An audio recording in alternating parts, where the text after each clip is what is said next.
Schaefer. Today I want to talk about efficiency, or how to do more with less manpower, I guess. One of the challenges I faced when I first started at the Shapiro Law Firm was I needed to make myself profitable. Aaron would say, look, he did me a favor. I couldn't get a job at a law school, and he's like, you could work for me. I'll show you what to, things to do. But if you want to work more hours, you want to get an office, you need to make yourself profitable, which can be easier said than done, especially for someone who's a little shy when it comes to marketing. But what I noticed when I first started working here was that there were so many things that we could do more efficiently. So I set out, before I ever made the website, the first thing I ever did to really improve our productivity was I automated our forms. So with immigration, we have to fill out a lot of forms. And for example, if you're doing a marriage-based green card, you need to fill out 1, 2, 3, 4, 5, 6, 7, 8, a minimum of 8 forms. And obviously a lot of, it ends up being over 100 pages of forms, and a lot of the information is repetitive. And I noticed that when we're not only does it take a long time to type in the same thing over and over, but it's also easy to make mistakes. So, and I'm a little dyslexic. I see A's and E's and I switch them, and numbers and stuff without realizing it. So it's really easy to make a mistake when you're doing it that much. So and then the other problem that we were facing too, if you're watching this and you ever used an immigration form, or really I would say any government forms in general, they're not great. And what I mean is they'll tell you to put an n/a if it doesn't apply. But if it's for a social security number, for example, you can't put in anything but a number on the forms made by the government. So it gets frustrating. Places where you're supposed to be able to input a number, you can only put in letters, and vice versa. And they erase the forms sometimes if you're using a Mac. So there was all these inherent problems with them. So what I ended up doing, and this actually took a long time, but we had already had questionnaires for our clients, but they weren't great. And I also noticed that was the other thing. Filling out the forms weren't that easy for people. So if you're making a questionnaire for a client and you're just repeating everything on the form, some of it's still confusing. Just in general, there are a lot that's why it's recommended to use a lawyer.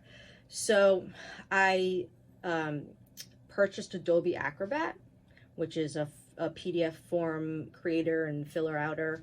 And I was able to, first I made questionnaires. I made an Excel spreadsheet. So I had to go through all the forms. I had to name the form fields so that I could fill things in automatically, and that I can easily change the form fields.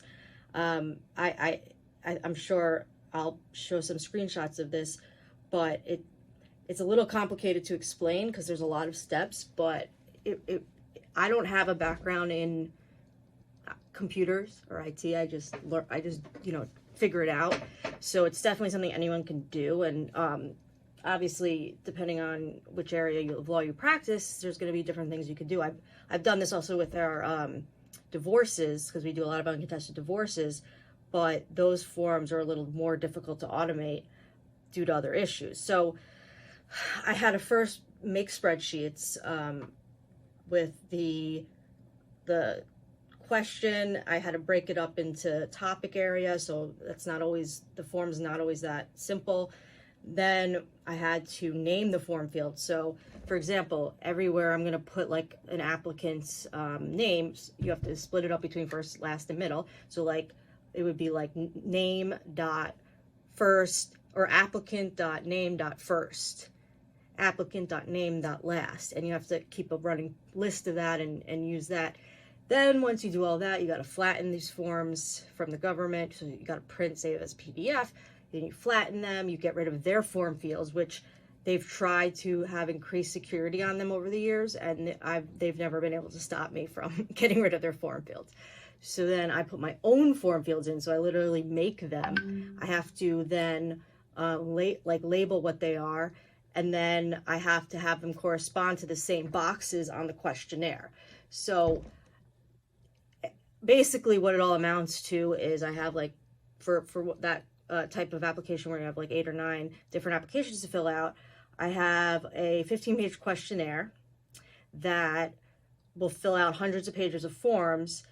And it used to take us like a completed questionnaire would take us well over an hour to fill out the forms, and I cut that down to 15 minutes.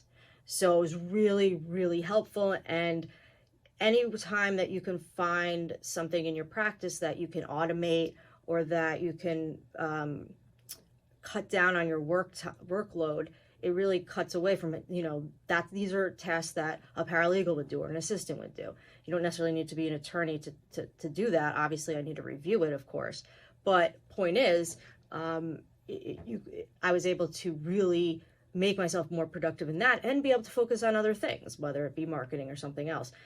I could talk more about that process. It's kind of technical and boring, but the real important thing to take away from it is that you don't have to have any experience with computers or computer programming or anything. You know, I thought about coding, but that gets a lot more complicated. I didn't have time to learn it.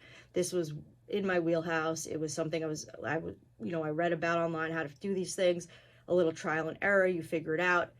There's, it's not perfect, but what I've found out that there's actually a lot of interest in my forms. I thought about selling them before. And then when I spoke to some other lawyers about it, apparently all the other programs out there that do what I do are really bad, and mine is actually pretty good.